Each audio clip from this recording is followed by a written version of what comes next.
Welcome.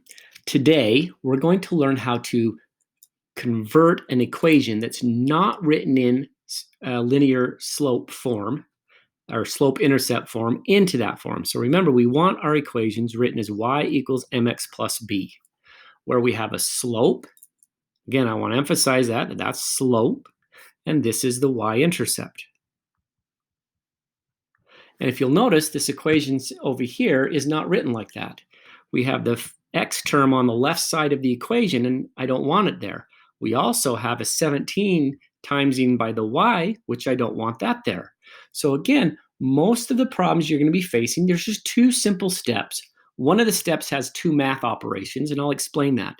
But the first step is we need to remove this x term on the left side of the equation, equal sign, put it over on the right side. And we do that by minusing it. If it's a positive 15x, we minus it. If it had been a negative, we'd add it. But since it's positive, we minus 15x from both sides. That cancels or eliminates it from the left side of the equation, leaving just the 17y equals. Now, please don't combine these. They're not like terms. The 9 doesn't have an x with it, so I can't combine them. I leave them separate. And be sure to put the x term in front because we want the x term in front of the term that doesn't have an x, minus 9. So that was our first step, fairly simple, minus 15x to get it off the left side and onto the right side. The next step is we don't want y times by anything. So we have this 17 being multiplied into y. So how do we take out the 17? I divide it. And I divide the whole right side as well. If I do something to one side of the equation, I must do it to the other side. So that 17 is eliminated on the left side. I almost said right, on the left side.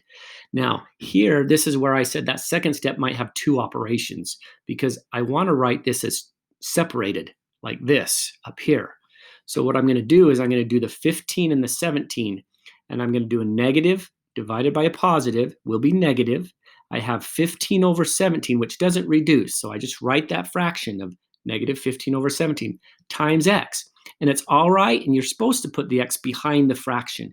It's the same as if it was on the top of the fraction. If you need me to explain that in class, please raise your hand and let me do that. But the x behind is the exact same as the x on top. And then a negative divided by a positive will be negative again, and we get 9 divided by 17, which doesn't reduce. And this is one reason why we like to be able to transform this equation to slope-intercept form is we get to know what our slope is and our y-intercept. Not necessarily a nice y-intercept, but that's all right. So then you go y equals negative 15 slash mark for your fraction of 17. Then you just have to type x. The computer knows you mean times x. That's, by the way, I want to emphasize that x is not in the denominator. Do not accidentally. I have a lot of students, even in my upper math classes, that put the x like this and it looks, whoops, you can't see that, sorry. Put the x like this and that's incorrect. The x is not in the denominator. Even though it kind of looks like it on the IXL program, it is not. Minus 9 divided by 17. And lo and behold, well done. Right? All of these will be just like that one. I was surprised the first one that they gave us had such, 15 and 17. Normally they're smaller like this. 3x minus 2y equals negative 5. Remember, first step, remove the x from the left side of the equation. Leaves the negative 2y equals. Do not actually add these together. They are not like terms. Negative 3x minus 5. Put the x term in front of the 5. The second step, which has two operations to it, because what I'm going to do is I'm going to divide both the 3 and the 5 by the negative 2. But I'm dividing both sides by negative 2 to remove the negative 2 that was in front of the y. Don't drop the minus sign, by the way. A lot of students do that. They'll drop the minus sign. Y equals negative divided by a negative. Take care of your signs first as a positive. 3 over 2 doesn't reduce. Times x.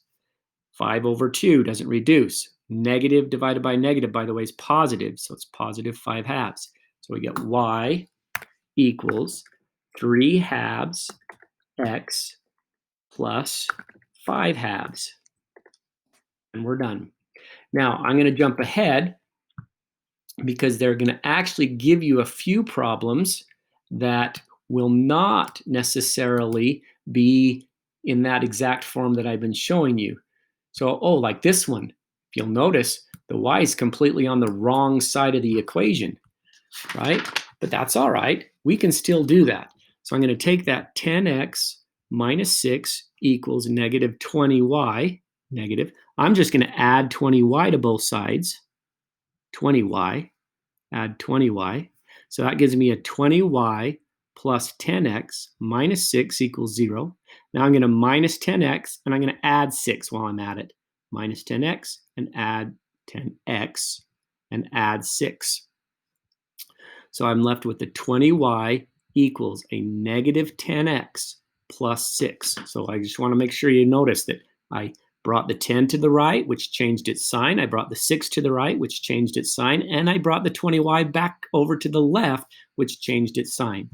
Now what I'm going to do is divide both sides by 20. And I'm going to notice this time I will have some fractions that reduce. And be sure to reduce your fractions. If you'll notice, it says write your integer using integers, proper fractions, or improper fractions, I believe, that are reduced. Yeah, in simplest form, which means we got to reduce, because negative 10 over 20, negative 10 over positive 20, x, well, that's going to reduce. Same thing with 6 over 20. That's going to reduce. So I get y equals a negative 1/2 x, 10 over 20 reduces to 1/2, plus, both of these are divisible by 2, we get 3/10. So make sure you reduce your fractions. Y, so I'll come back here, y equals negative 1/2 x plus 3/10. Again, if you have any questions on how to do this, please bring them to class. But remember, it's more or less just a couple of steps. You got to bring the non-x term over, or they get the y term by itself, and then divide out the 19.